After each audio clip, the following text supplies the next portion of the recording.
This is the fiscal cancer of our country. I mean, this is probably what Joe Biden's PSA test chart looks like. Hey there, friends. John Popola here. Welcome to a week of disease, both fiscal and physical. Hi, everyone. I'm Jessica Moore. We join you with some breaking news. Former President Joe Biden has been diagnosed with an aggressive form of prostate cancer. A spokesperson for Biden says he was diagnosed Friday and called it a more aggressive form of the disease. Biden and his family are now reviewing his treatment options. So this is one of the big stories of the week, and it is a tragic story, right? It's my thoughts and prayers, and I say that like it's a glib cliche, but it's not. Really do go out to former President Biden and his family. I don't want to wish ill upon anybody, even if I politically disagree with them. And this is tragic. It is also an obvious scandal because it's pretty clear that they probably knew about this for years, and they almost certainly knew about it while the president was attempting to run for re-election. So that is just one of the many more political diseases that America is afflicted by.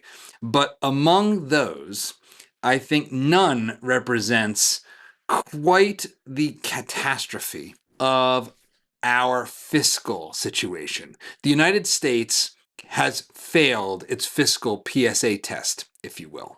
And that is being brought to a head by this week's passage in the House, heading to the Senate, of President Trump's big, beautiful bill.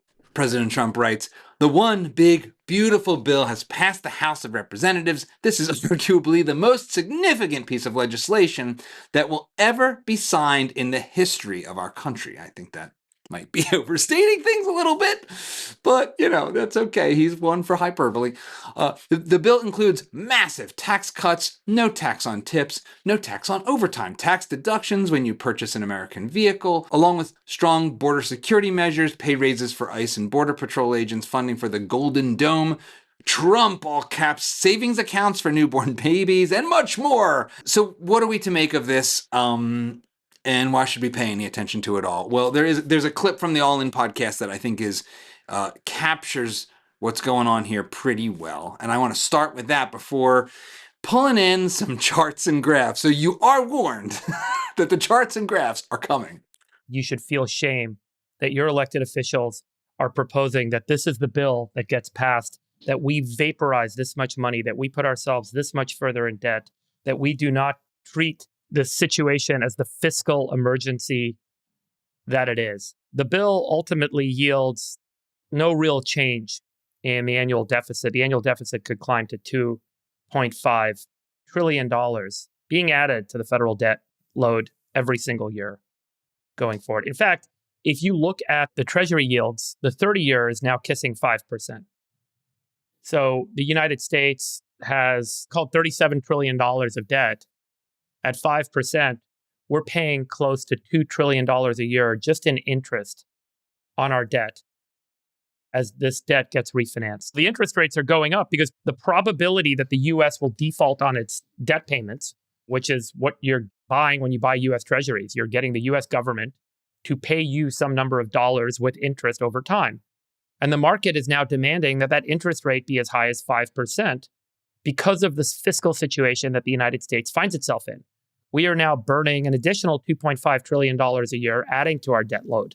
We are in a fiscal crisis, and we're not willing to admit it. And I've said this from day one, that DOGE can only do so much. And clearly that's the case, where they're now talking about sub $300 billion a year in potential annual savings from DOGE action. At the end of the day, Congress needs to take action. Congress needs to take action. Well, I think what I thought I'd do, rather than dig into the particulars of this bill, is take a step back and look at the biggest possible picture. And that starts with one thing that's an important reminder, which is that despite how our politics is entirely consumed by talk of the president, and has been for a long, long time, Article 1 of the Constitution makes clear that it is the Congress, the House and the Senate, that control the purse strings. And we often lose sight of this. We often credit our presidents with running the entire show and being responsible for not just spending or deficits, but also economic growth for the country as a whole. None of the people in Washington are actually responsible for economic growth. Economic growth is what we all do as citizens, as workers, as entrepreneurs, as people making stuff.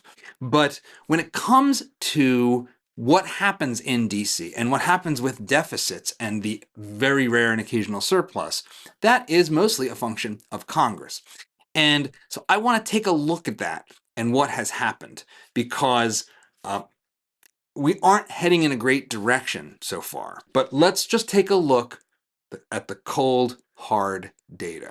All right, so let's start with this. This is from my favorite data source, the Federal Reserve Bank of St. Louis. They have this not entirely pretty graph system, but you can find just about anything here, and it is the official data.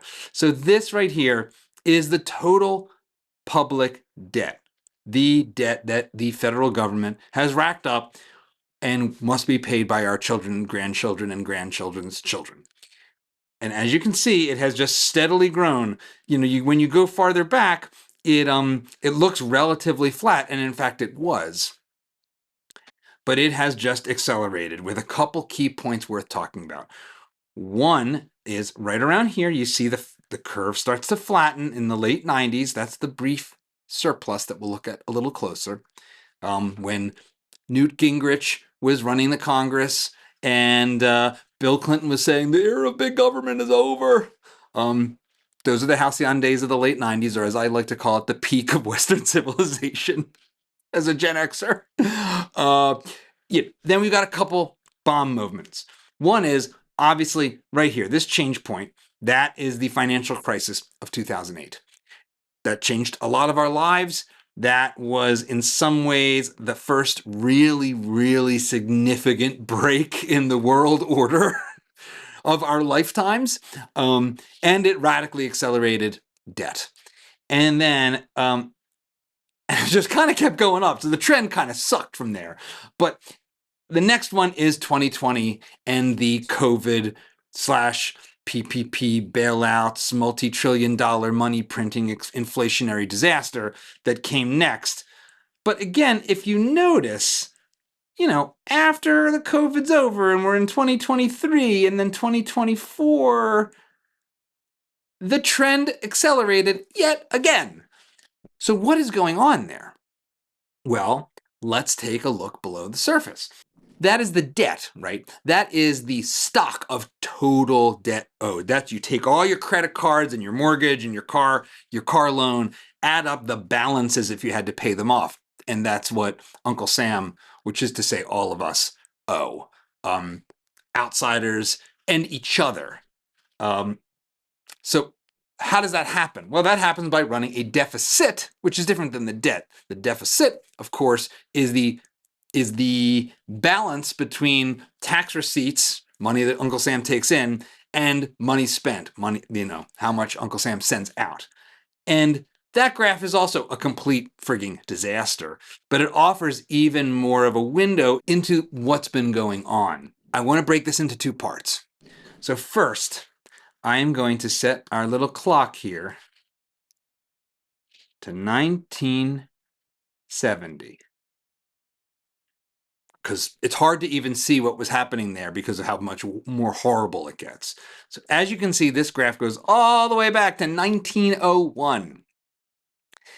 And during those times, the government generally ran a surplus, except during brief moments of recession, which is these darker bars. Then you hit World War I. Relatively large deficit. The other thing that's true about this moment is the Federal Reserve is created in 1913. And this is the first time the Fed starts to step in to start printing money. We didn't really have the printing money thing before that, except during the Civil War when greenbacks were printed to help finance the war. But in general, we were on what was called the classical gold standard. You could take these privately issued banknotes or, US dollars and turn them in and actually get gold coins, get gold bars, you name it, you could get it. So you have this brief moment here, followed by a very quick bounce back in 1920 to surplus. And despite what every econ teacher will teach your kids, save for a handful of schools like Chicago, George Mason, and a section of NYU, John Maynard Keynes and Mr. Stimulus is wrong. And this was our first big example of that. There was a very rapid bounce back in the 1920s, and we were running surpluses even as Warren G. Harding cut taxes and cut spending. But he cut spending more than he cut taxes. So we run along, doing pretty well. Okay, hit 1929, even right after 1929, not crazy. Get a little Hoover stuff. FDR starts trying to spend, but again, in relative terms, this is not crazy. This is not like today. And then we have, of course, the massive debts to save the world. This is World War II. So there we are, World War II, first really big instance of deficit bombs. We come out, and we still occasionally have surpluses. Here we go, 1951, $6 billion surplus. 1956, a surplus. 1957, a surplus. The trend is not looking great, but it is still occasional surpluses. And then you start to have the Vietnam War, the Lyndon Baines Johnson, guns and butter. Things get a little rough, 1968. Somehow managed to come back to 1969 in surplus. This is the beginning of one of the major transformations that sets the stage for where we are now. So you've got guns and butter, the Vietnam War, and the passage of the Great Society. For a century, we labored to settle and to subdue a continent. For half a century, we called upon unbounded invention and untiring energies to create an order of plenty for all of our people. The challenge of the next half century is whether we have the wisdom to use that wealth to enrich and elevate our national life. I will leave it to you to decide for yourselves whether we had the wisdom there. Not entirely clear to me. And to advance the quality of our American civilization. For in your time, we have the opportunity to move not only toward the rich society and the powerful society, but upward to the great society. And one more clip from good old LBJ, who is a crazy character in our history, and there's a multi-volume book worth checking out about him, because you want to talk about stealing elections, man, this guy invented it just about. But the Great Society rests on abundance and liberty for all. It demands an end to poverty and racial injustice, to which we're totally committed in our time. And this was the change point in our modern era. What came out of the Great Society were several things, huge things. President Trump saying that this fiscal bill passed by the current Congress is the biggest bill in history. I'm sorry, Mr. President. I wish you the best. I like you. You're just wrong.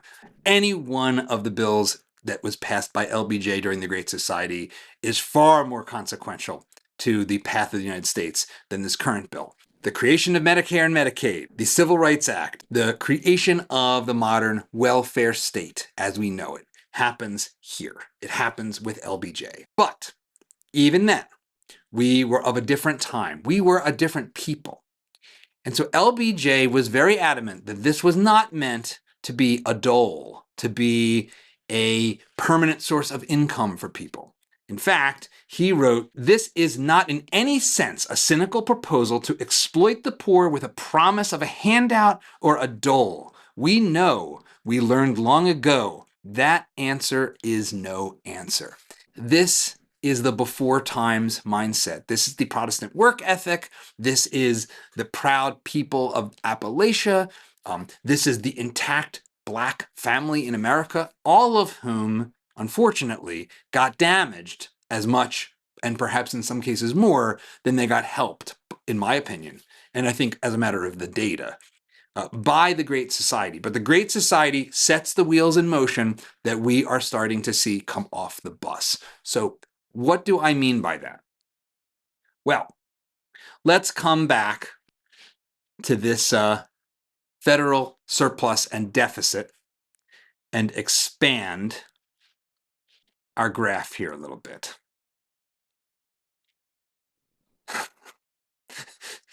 Now, we were right here, and you can see the reason why I did this is because all of the prior debts ever accrued look like a flat line in comparison to the past 50 plus years, including World War II. This little bump is World War II. And this is where we are now. It's completely crazy. This is probably what Joe Biden's PSA test chart looks like. And the question is, when was the year that it went like this? But this is the fiscal cancer of our country. And there is another historical moment that is at least worth touching on to talk about that, because that graph point there, 1971, where things really start to get wobbly and go off the rails, has another president to thank. We must protect the position of the American dollar as a pillar of monetary stability around the world. In recent weeks, the speculators have been waging an all-out war on the American dollar. And what President Nixon was talking about at that point is, because of the Great Society and the extreme spending on the war in Vietnam, foreign holders of US dollars who had the right to get gold in return were getting worried that they might not get it. And so came this. Accordingly, I have directed the Secretary of the Treasury to take the action necessary to defend the dollar against the speculators. I have directed Secretary Connally to suspend temporarily the convertibility of the dollar into gold or other reserve assets, except in amounts and conditions determined to be in the interest of monetary stability and in the best interest of the United States. In short, this was a default. This was a default on foreign holders of dollars saying, I know we promised we'd give you gold if you asked for it. Sorry, too bad. We'll exchange your 20 for 21s. There was one other really momentous occasion that took place right around that time that is at least ironic to revisit in this moment. The youngest new face in the U.S. Senate next year will be that of Democrat Joseph Biden of Delaware. So young, in fact, that at the time of his election on November 7th, Biden was not yet old enough to serve. Yesterday, that problem was resolved. ABC Capitol Hill correspondent Bob Clark has the story. They gave a surprise party yesterday for Joe Biden, who will make history because of his age when he takes his seat in the new Senate. Making history for his age. Well, he's good at that. We'll give him that. So Joe Biden has actually presided over this graph in a lot of ways. And I'll just, now I'll change this one here to 1971 so we can, yeah. This is, in a way, the graph of the fiscal picture of Joe Biden's career in politics.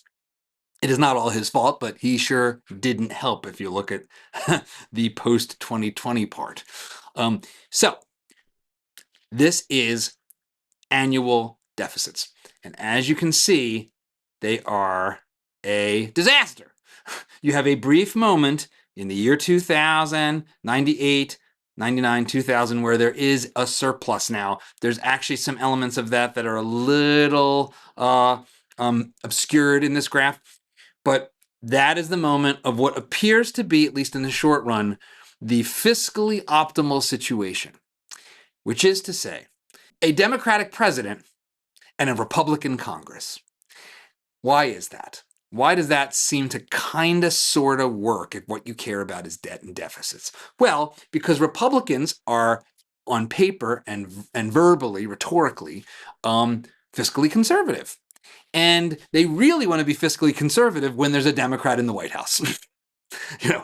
We really hate government, we as conservatives, let's say, when there's a Democrat in the White House. Then we want to, we got to pull back. In the 1990s, in comes the contract with America, and bam, we're redoing the whole deal. And the flip side of that, just from the Republican side of the ledger, is that when Republicans control everything, they spend like Democrats. They spend like mini Democrats, let's say. So, the Bush years, are not so great. They're not so great. We get at the time in 2004, the worst deficit we had seen ever. Starts to recover, but of course that is shot to hell by the financial crisis. And then in 2010, the House flips. We get the Tea Party movement, and we get the rise of the Freedom Caucus, whose existence now is a specter at best, but who came to town, people like Justin Amash and Rand Paul and Thomas Massie, promising to rein in out-of-control crazy government with President Obama's stimulus packages and the like. And what comes out of that is, among other things, a sequester on spending. And so again, Democrat in the White House, Republican Congress kind of works. It still ends up with, at best case scenario, new lows are our new highs. Here we are, 2015. And then is it important for us to all look at what comes next? 2016, the deficit's getting worse. 2017, worse. 2018, worse. 2019, worse. And so the entirety of the first Trump presidency sees the deficit getting worse. Not great. One more thing. It keeps getting worse after COVID recovers, such that 2022, $1.3 trillion deficit. 2023, $1.7 trillion deficit.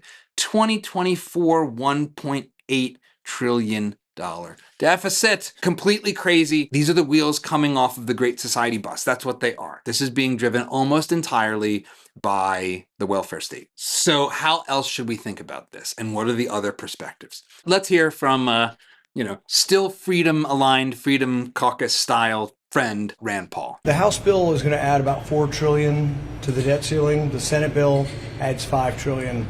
There's nothing fiscally conservative about expanding the debt ceiling more than we've ever done it before. This will be the greatest increase in the debt ceiling ever, and GOP owns this now. The deficit this year will be $2.2 trillion. Think about that, $2.2 trillion this year. Is there a recession? Do we have stimulus programs going? It doesn't make any sense unless you look at the bigger picture. The GOP owns that now too. But if you borrow $5 trillion and you have a $2.2 trillion deficit this year, it means you're anticipating a $2.8 trillion deficit next year. There's just nothing conservative about borrowing $2 trillion a year. There isn't. I realize that, we are in polarized times, and even though I am like a right of center guy, some of you have already probably signed out because you like Donald Trump and, against all odds, it's like, nah, I don't want to hear this. But we need to hear it. We're adults. We are supposed to be adults. We are supposed to look difficult things in the face. And we need to understand what's going on, because it is going to affect all of us a lot sooner than any of us want to believe. So on the left side of the aisle, the blame is placed on tax cuts. This bill is mostly about tax cuts. And so the claim that is routinely made is that the reason why our deficit is a disaster is because we've just cut taxes on the rich and plummeted government revenues and starved, frankly, the working class and the poor of the kind of support that they should have in a great society. That, I think, is what someone from the left would say. That plus we've pissed away trillions of dollars on wars that we shouldn't be in. And on that, I mostly can agree with you. But when it comes to this tax and revenue thing, the story, let's just say, is a lot more complicated and frankly just doesn't really hold up. Well, what do I mean by that? Well, let's take a look at two other graphs. I warned you, graphs were coming. Okay, let's see. And let me find this one here. Where do I got it? Where is it? Where we got here? Federal receipts as a share of GDP.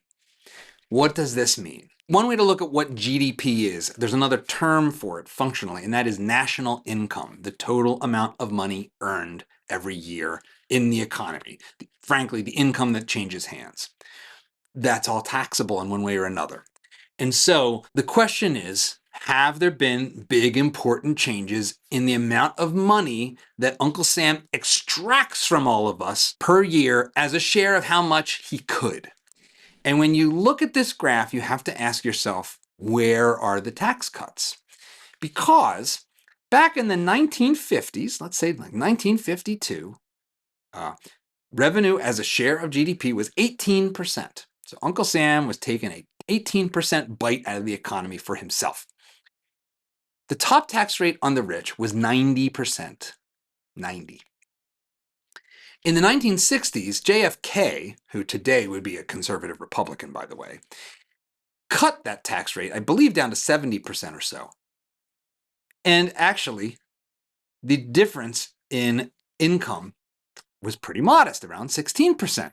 But of course, it bounces around between 16 and 18%. 69, 18%.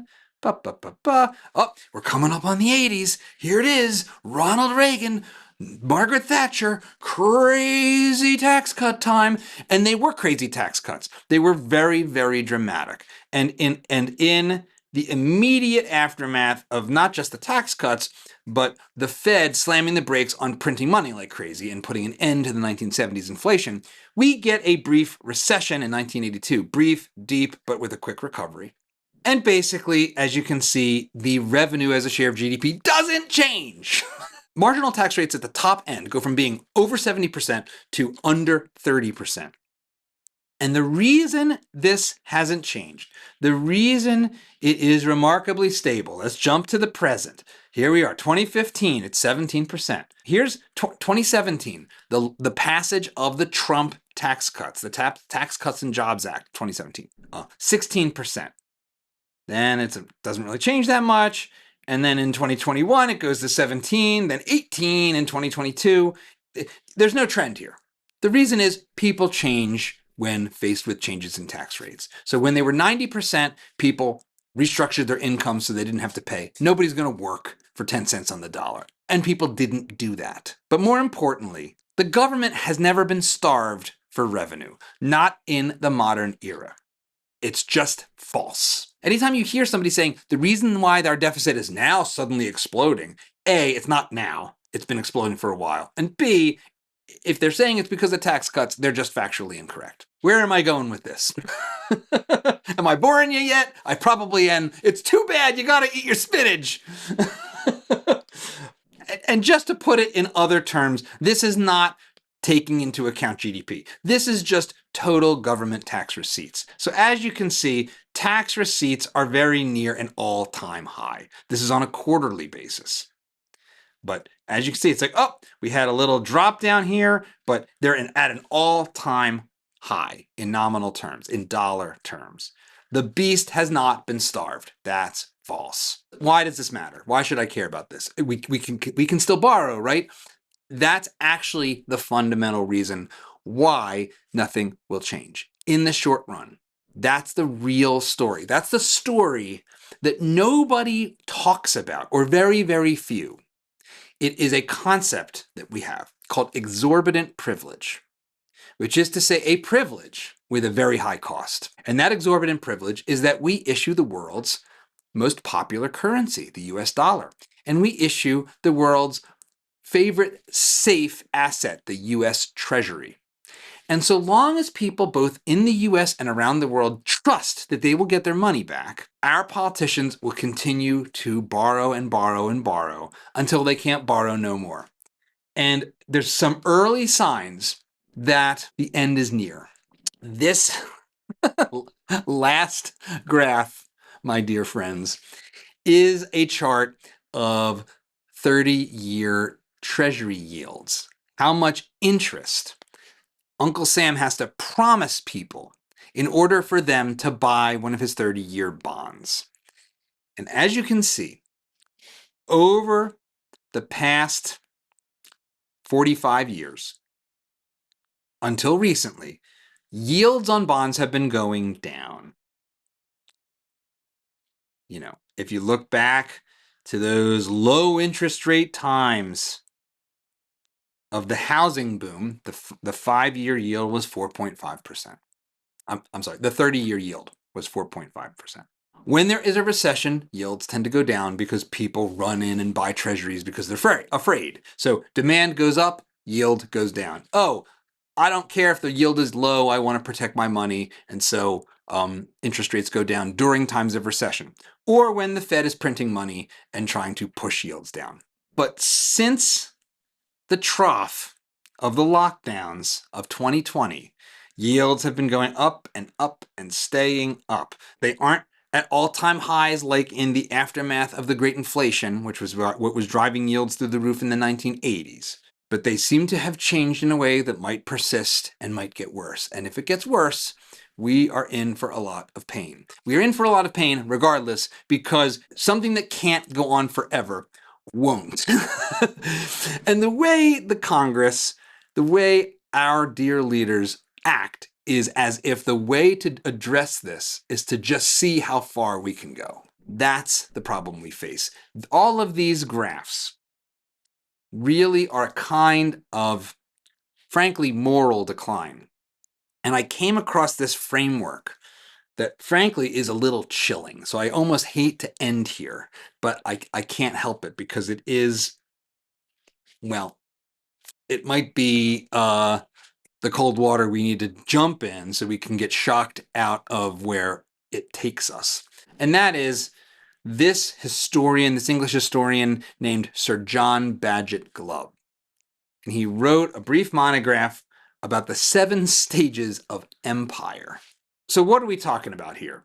Well, at first we've got the age of the pioneers. These are basically people discover the new world. This is the age of Lewis and Clark. This is the age of the new frontier, of the gold rush in California, the Louisiana Purchase, the creation of the country. Awesome. Then we have the age of conquest, in which we build the nation, build the empire, whether it's in America or Rome or ancient Mesopotamia. The last couple are worth thinking real hard about.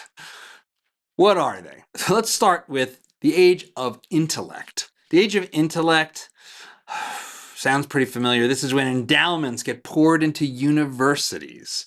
Debate and criticism flourish, but action slows. Okay. What comes next starts to feel a little uncomfortable for all of us. The age of decadence. What marks the age of decadence? Frivolity rises, birth rates sag, money and politics rule, religion weakens, walls, literal or legal, replace nerve. Okay, sounding familiar? Well, hold on to your seats, because the final step here after the age of decadence is the age of decline and collapse. What is this marked by? And again, he is looking backwards to the great empires of the past several thousand years. Debt, factionalism, and overstretch that sap the strength of the empire. A rival, plague, or a civil war finishes the job. This is the threat that I think is being posed by not having an adults in Washington, and not as a body politic being enough of an adult ourselves. This is the thing that I think we need to come to terms with as individuals. As I sit here, I am 47 years old. And I can say that if it is necessary when I am old to forego government benefits for the sake of my son or my grandchildren, I would do that. I would make that sacrifice. I would say, hey, bud, can I move in with you? We have replaced intergenerational support, multi-generational living and support with the government. And that has been a mistake. That is a mistake that our age of affluence has afforded us, but our age of decadence has squandered. And the only path out of that, and there are some green shoots, like in my opinion, the return of religion, especially among young Gen Z men like my son. The only way out for real is if we grow up and if we take some responsibility for ourselves. And that means looking out into the future and saying, let's not let the age of decadence give way to the age of collapse and decay. We don't have to let that happen. We can avert the disaster. but it is going to take a lot more courage and a lot more willingness to hear reality and look it in the face than our politicians. But that reflects the way they get talked to when they come home. And so it is on us as individuals, as voters, as members of the civil society to say, we're not going to keep kicking the can and letting our kids pick up the tab. That's something that we can start to model now. And I hope we do. Because if we don't, things are going to get pretty tough. And I'm sorry, that's all I got for you today. I hope this is helpful. I hope this gives some context, pulls you back from the sort of news cycle nonsense that treats this bill like it's the most important thing ever. We are in the midst of a long trend, and that trend has to reverse. It isn't happening today. Let's hope it happens tomorrow. Have a great weekend.